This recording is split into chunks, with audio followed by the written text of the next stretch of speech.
If you think you can scare a man who's already seen hell, you picked the wrong vacation. The voiceover crackled through the air as the waves crashed along the white sands of Belize. The sun shimmered against the turquoise water, and laughter floated in the breeze. Before we dive into this insane true-style story, the narrator continued, don't forget to hit that subscribe button and turn on notifications, because what happens next will make you question what peace really means. Marcus Langston stood on the deck of the oceanfront villa, his broad shoulders gleaming in the sunlight, his eyes scanning the horizon like a hawk. To any stranger, he looked like a relaxed tourist, a husband on vacation with his beautiful wife, Alicia.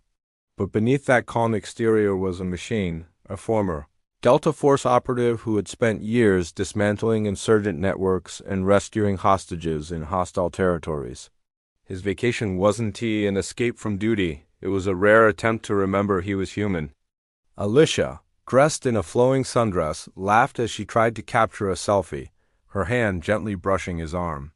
"You're still scanning the perimeter, aren't you?" she teased. "We're on vacation, soldier."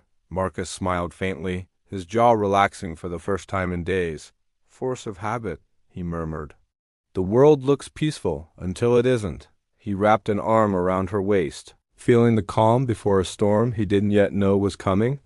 They had chosen Belize for its tranquility, far from the noise of Washington and the weight of secrets Marcus carried. But in a nearby bar, eyes were already watching them, 5 men who didn't belong to the peaceful tourist crowd. Their leader, Victor Cruz, a ruthless ex-cartel enforcer turned local kingpin, leaned back in his chair, cigar smoke curling around his scarred face. "That's the one," he said, nodding toward Marcus and Alicia through the window. "Tourist, American, money all over him, pretty wife. Easy job." His second in command, a wiry man named Rico, grinned. "You sure? The guy looks built." "Ex-military maybe," Victor laughed. "Built don't mean dangerous. Tourists think muscles make them heroes. We'll show him what happens when paradise bites back." They laughed, unaware that their chosen mark had once fought through cities far more dangerous than any island street. Later that evening, Marcus and Alicia walked along the moonlit beach. He carried her sandals, his eyes soft, voice low. "I still can't believe how quiet it is," she said. "No phones, no news. Just us." He nodded, looking out toward the dark water. "It's good to forget, even if it's temporary." She leaned her head on his shoulder, unaware that 3 silhouettes had been following from a distance. Marcus noticed. His instincts, buried beneath days of calm, snapped awake. He didn't say a word, but his breathing shifted. His steps slowed. His right hand suddenly brushed against the edge of his shirt, where, by habit, he kept a small folding knife clipped inside his waistband. Alicia noticed his change in rhythm. "Marcus?" She whispered. "It's okay," he murmured. "Just keep walking. Don't turn around." The men drew closer. One, tall and lean, reached into his pocket. The faint click of metal, a knife blade, echoed faintly over the surf. Marcus turned slightly, eyes narrow. "Evening," he said calmly. The men smirked, surrounding them. "Nice night for a stroll," the tall one said. "You got cash?" "Maybe that pretty necklace too." Alicia's heart raced. Marcus didn't flinch. "Walk away," he said. His tone was low, even, but lethal. "Last warning," the leader laughed. "Or what, tourist?" That's when Marcus moved, faster than the eye could follow. His left hand slammed the knife hand upward, twisting it till bones popped, while his right elbow drove into the man's throat. The sound was sickening, sharp, final. The other 2 froze stunned. Marcus pivoted, swept one's legs, caught his wrist mid-swing, and used the man's own momentum to slam him into the sand. In less than 5 seconds, 2 attackers were down. The third ran. Alicia stood frozen, eyes wide. "Marcus, what the hell?" He took a deep breath, scanning the darkness. "We're leaving. Now." They rushed back toward the villa, her mind spinning. "You broke that man's neck," she whispered. "They were going to hurt you," he replied coldly. "I just shortened the conversation," she realized. For the first time in their marriage, she had seen the soldier behind the husband. And that scared her more than the attack itself. The next morning, local police arrived. 2 bodies were found washed near the tide. Marcus told them the truth, or most of it. They tried to mug us. It happened fast. The officer, a tall man with a tired face, nodded. Tourists get targeted sometimes. You're lucky. But when they left, another car arrived at the scene, a black SUV, tinted windows. Victor Cruz stepped out, cigar between his teeth. He stared down at the sand, then at the photos one officer handed him. His eyes hardened. You mean to tell me 2 of my men got killed by a tourist? The officer hesitated. They said self-defense. Victor smiled darkly. Oh, I'm sure it was. But self-defense don't mean he walks away clean. As the sun set that day, Marcus noticed something. The same SUV parked far down the road from their villa. He felt the weight of unseen eyes. He turned to Alicia. Pack your things, he said quietly. We're cutting the trip short, she frowned. You think they'll come after us? He didn't answer. Instead, he checked the satellite phone he still carried from his former life, something he'd sworn he'd never use again. A secure signal blinked. He typed in a code. This is Wolf 6, he whispered into the receiver. Requesting situational scan on Belize City. Possible cartel movement. The voice on the other end froze. Wolf 6? Marcus? You're not even active anymore. Marcus's tone was grim. Didn't plan to be. Just get me what you can. He hung up and looked at Alicia, his expression unreadable. We need to be ready. These men aren't thieves, they're professionals. And they just made it personal. Marcus didn't sleep that night. Every sound, the rustle of palm leaves, the hum of distant waves, felt like a signal. He sat on the villa balcony, watching the horizon, calculating. The phone on the table buzzed softly. A coded message flashed. Intel confirmed. Cruz family, ex-cartel, running smuggling ops near ambergris. Known for abductions, intimidation. You're in their zone. Marcus exhaled slowly, muscles tightening like drawn wire. They're not backing off, he muttered. Alicia stirred in bed behind him. You're doing it again, she said softly. That look. Like you're somewhere else. He turned to her, the moonlight catching the scars on his shoulder. I'm not somewhere else, he said. I am remembering what I am and what that means for anyone who comes after us. By dawn, he was gone, leaving a note. Stay inside. Don't open the door for anyone but me. He moved through the narrow streets like a ghost, wearing sunglasses and a loose linen shirt, blending in. Every instinct told him he was being followed, and he wanted that. He turned into a crowded market, paused at a fruit stand, and watched reflections in the glass behind him. 2 men, local, armed, moving like hunters. Perfect. He led them down a side street, where the crowds thinned. One reached into his waistband. Marcus dropped a mango he'd been pretending to inspect. It splattered.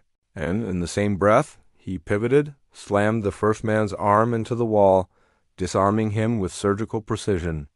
The second reached for his pistol, but Marcus used the first man's own body as a shield, firing 2 suppressed shots from the thug's weapon. Both went down. Marcus crouched beside them, voice cold. Tell Cruz this isn't his playground anymore. One man coughed blood, laughing weakly. You think you can stop him? He owns this place. Marcus stared, eyes like steel. Not anymore. He walked back toward the villa, his mind a storm of strategy. He had dismantled terror networks with fewer resources than this gang. He could do it again. But this time, it wasn't about orders or missions. It was personal. He returned to find Alicia pacing. You left me alone, she snapped. Marcus, you promised. He cut her off gently. They're testing us. I just sent them a message they'll understand. Her eyes glistened. And what if they don't? What if they send more? He took her hands. Then they'll learn what happens when you corner a wolf. That night, the villa's power went out. Total blackout. Marcus had expected it. He slipped a small flashlight from his duffel, its beam cutting through the dark. They're coming, he whispered. Alicia's breathing quickened. Stay low, he ordered. Outside, the crunch of footsteps on gravel, 3, maybe 4. He switched to silent mode, moving like a shadow. When the first man broke through the glass door, Marcus was already behind him. A hand over the mouth, a twist, silence. The others fanned out inside, flashlights sweeping. Alicia crouched behind the sofa, heart pounding. Marcus grabbed one attacker's wrist mid-turn, redirected the barrel of his gun, fired 1, 2, 3.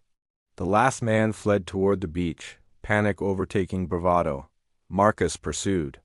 The moon lit the sand silver as the thug stumbled toward the surf, shouting, "He's a demon, man. He ain't human." Marcus caught him by the collar. "You made a mistake," he said. "You thought fear made you hunters. You never met someone who was fear." He dragged the man closer, voice razor-sharp. "Where's Cruz?" The thug trembled. He's at the docks. Warehouse 7. He's got men everywhere." Marcus released him, letting him collapse in the sand. "Then I'll go where the men are." By morning, Alicia begged him to leave with her. "Marcus, we can call the embassy. We can fly home." He looked at her, torn. "If we run, they'll come after us again, or someone else. I've seen this before. You can't outrun men like Cruz. You have to end them." She shook her head. "You're not in Delta anymore." He met her eyes. "I never stopped being Delta. I just tried to pretend." He loaded a duffel with gear, nothing military grade, but his mind was the real weapon. He fashioned traps using fishing line, glass shards, and hotel batteries. Improvised smoke grenades from cleaning chemicals. Every move precise, efficient. Alicia watched in awe and terror. "You scare me sometimes," she whispered. He paused, met her gaze. "That means I still know how." That evening, he headed toward the docks, the sky bleeding red as the sun sank.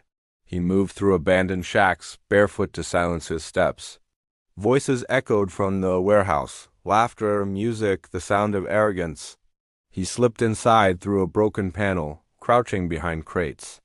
Cruz stood at the center, surrounded by armed men, a glass of rum in his hand. "He killed my people," Cruz said, pacing. "You know what that means. Tonight we make him watch as we take everything he loves." Marcus's pulse slowed, not sped up. He mapped exits, counted weapons, noted the guard rotations. Then he saw it, a photograph pinned to the table. They'd taken pictures of her through the villa window. That was it. The quiet, cold fury that replaced fear was something only soldiers understood. He reached into his duffel, wired a small gas canister near the crates, and set the timer. He whispered under his breath, "For every innocent you've hurt." Then he triggered a distraction, tossing a bottle to shatter across the room. Guards turned. The timer hit 0. The explosion wasn't massive, but the shockwave shattered glass and sent the men scrambling. Marcus emerged through smoke and chaos, a shadow with purpose.